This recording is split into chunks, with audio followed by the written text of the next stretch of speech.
Is everybody at the Google Classroom? No. Yes. No. Yes. I'm getting there. Get there. I'm there.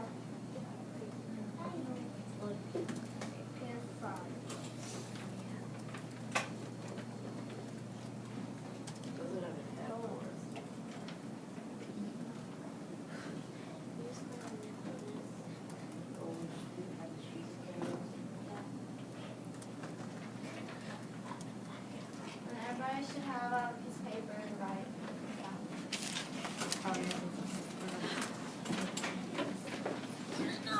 No.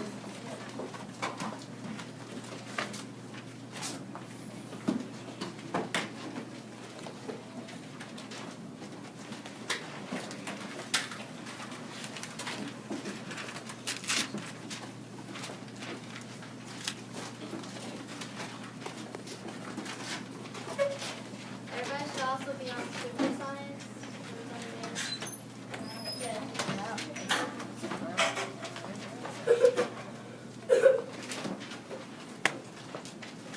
And the article's on page 10.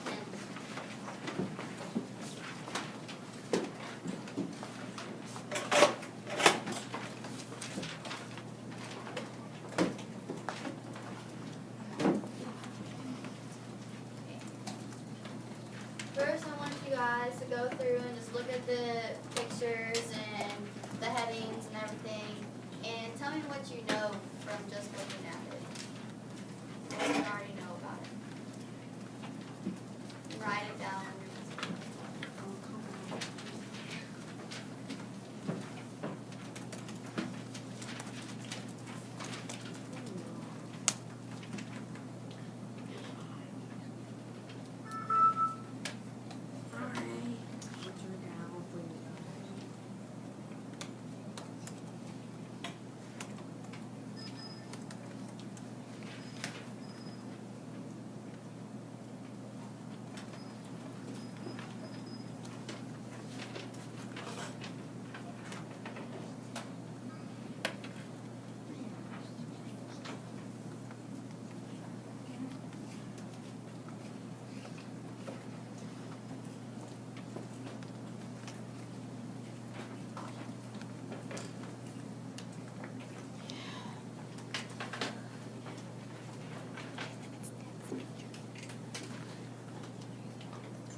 You guys are using text features to do this, so just keep looking through the images and the headings and everything.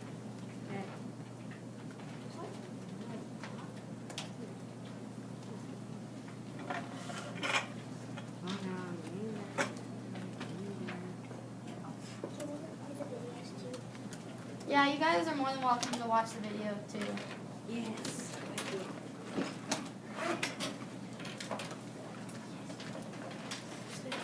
Copy of this. What? Is there a paper copy of this? I've seen the video before.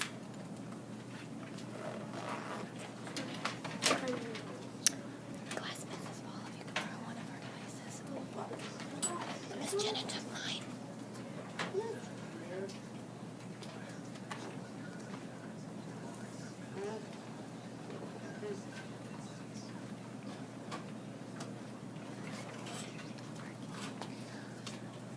He's doing something. They'll be working here shortly.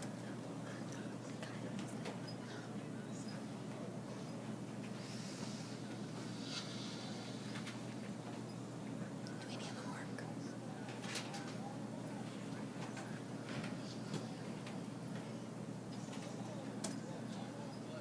Give it a minute, because as soon as he's done there, you can get on a computer there. I don't think it'll take him very long.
share what they know already. Milo. I think that with them to how they are going to come up with an idea of stopping like the hot desert and the fire and the pit out. Figure it out. Okay. Mason. Well, I already know just by looking at the picture is that some of them are studying how hot they could go up to, like how usually they are, like how hot they are, and Like, then they try to do what caused it. Coda. I know how they're studying a crater to see how life forms form on other planets and in the volcano. Does anybody go ahead and write down what you want to know now?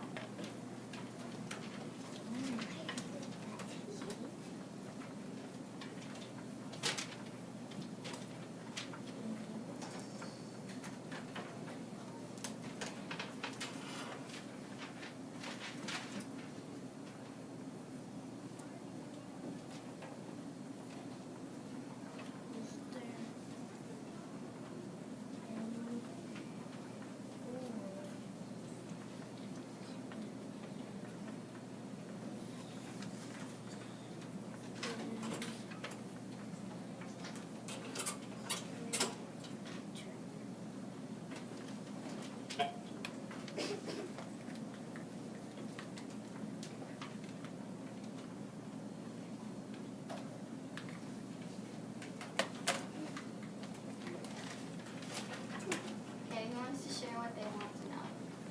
Avery. How to started. Isaac. How to study How to study what? on fire. Hunter. Okay. Hunter. Is there any organisms in the crater? And Chloe. I said, how do the fires come under the ground over the hill, and what is the length of a pit of fire? Okay. We're gonna go ahead and read the article now. Okay. Pit of fire. An explorer searches for life inside a fiery crater. Canadian explorer George Carunis has a long history of going on extreme adventures. He's driven alongside tornadoes. He's swum with piranhas. He's even stepped within inches of boiling lava inside an active volcano. But a recent expedition was one of his most exciting yet. Carunis visited the Central Asian country of Turkmenistan. There he used ropes to descend to a fiery pit, 30 meters, 100 feet deep. The pit known as Darvaza Crater has been burning for decades. It was scary but absolutely beautiful, says Carunis. Carunis' goal was to collect dirt samples from the crater floor. He wanted to see if any living things could survive in such harsh conditions. What he found surprised scientists and may even help them search for life on other planets. Pit of flames. Despite its appearance, the Darvaza crater isn't a volcano. No one knows for sure how it formed. Most people think it happened in the 1960s or 70s, when scientists looking for fuel accidentally drilled into a huge underground cavern. This caused an area 69 meters, 225 feet wide, to collapse. The cavern was full of natural gas. This fossil fuel is often mined and burned for energy. But if the gas builds up,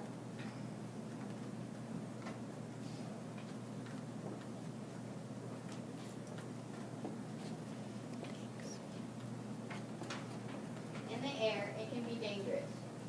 People think the drillers may have set the crater on fire to try to burn off the fumes. The story is likely true, says Giuseppe Tope. He's a scientist in Italy who studies natural gas. The gas is explosive. If there's a leak, it's safer to burn it. But the scientists may have underestimated the amount of fuel underground. Turkmenistan's natural gas deposits are among the largest in the world. Now, more than 40 years later, the crater is still burning. It's like the most amazing campfire you could ever imagine, says Karuni. fired up. So far, Coronis is the only person who's ever plunged into a dark Baza crater. That's no surprise given the danger involved. Temperatures on the floor of the crater can reach 400 Celsius, 750 Fahrenheit. To ensure his safety, Coronis and his team spent a year and a half preparing for the mission. Coronis practiced using his ropes over a local river gorge. He even hired a movie stunt coordinator to set his clothes on fire briefly. His skin was covered in a flame-resistant gel, but nothing could prepare Coronis for the moment he approached the crater in November 2013. When I first stepped up to the edge and looked in, it looked bigger than I thought it was going to be, he says. And it was hotter than I thought it was going to be. For protection, Coronis wore a custom-made suit covered in aluminum. This metal helps reflect the heat in the crater. It's like wearing a giant oven mitt, he says. His climbing harness was made out of Kevlar, a strong, heat-resistant material. He also had fire-resistant ropes and carried an air tank similar to a scuba diver's in case the air in the crater was unsafe to breathe. Out of this world? After a few days of equipment tests at the crater, Coronis was ready. Hanging from ropes anchored outside the crater, he positioned himself over an area with no flames. From there, he made the plunge. Being the first person to experience that was overwhelming and a little scary, says Coronis. Coronis spent just 17 minutes on the crater floor. He scooped up samples of soil and rocks before his team pulled him back to safety. Later, scientists analyzed the samples Coronis had collected. They found two types of bacteria they'd never seen before. One of the types actually consumes natural gas as food. That's an exciting discovery, says Coronis. There may be exoplanets outside our solar system with harsh environments, like the one in the crater. If life exists in the pit of fire, he says, something might live on those planets too. These places might not be able to support humans, he says, but they might support bacteria. This discovery widens the window for our search for life on other planets. What do you guys think about that? Pretty cool. That's awesome. That's maybe what the sun has on its surface that bacteria that eats Who would do that in this class? You think you would? I know it might be You'd be scared, I would.